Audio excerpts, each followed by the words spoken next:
Today I would like to talk about SAFe. It's the Scaled Agile Framework. If you've been doing product development very long, you've probably heard of it.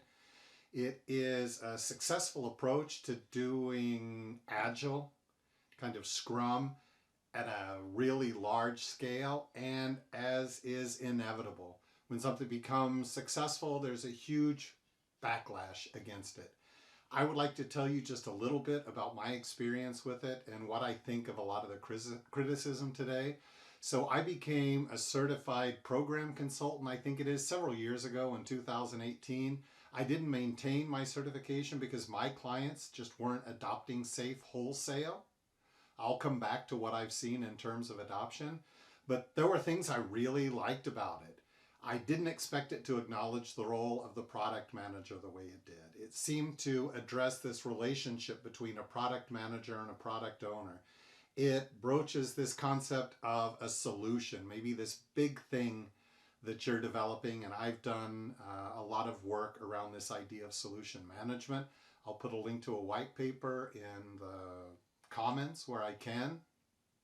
So SAFe felt to me like more of a methodology than a framework. It seemed pretty prescriptive. It's a continuum, between like being a pure framework and being a rigid methodology. I felt it was more towards the methodology side of the spectrum. Personal opinion, I saw a lot of value in it, although it seemed like it took a massive investment for an organization to adopt it. They really had to change their practice. So I just didn't see it getting adopted. I work primarily in Central Europe. I'm sure it's been adopted. I'm just saying in my clientele, I didn't see this wholesale adoption. So recently I've seen people just really irrationally attacking SAFe and saying it's not agile, it's not this, it's anti-agile. It sounds like the root of all evil. And I would just caution you to be very careful about these very polarized opinions, especially when the person voicing them doesn't have direct experience with what they're talking about, and when they don't provide a shred of evidence.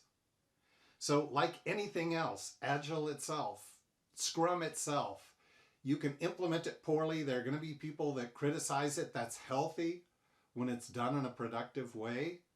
By the way, I think SAFe does not do itself any favors with a diagram. Go to their site and look at their big diagram.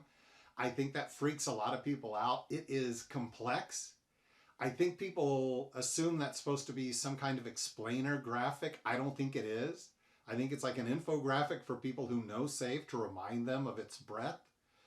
But a lot of people look at that and just assume this thing is super complex and there's no way that it can be agile. And I just disagree. I think a lot of organizations are getting value out of it.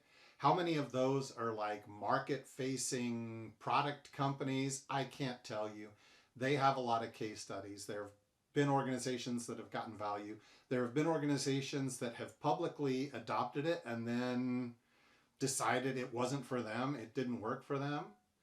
That's okay. So with all these scaling approaches, they are important because like Scrum itself, Scrum Guide doesn't say much about scaling.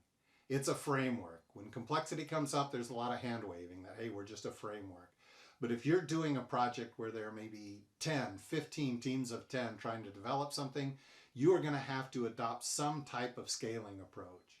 SAFe is an interesting one. You can read about it. You can take from it what you will. You can adopt those practices and it doesn't cost you a dime.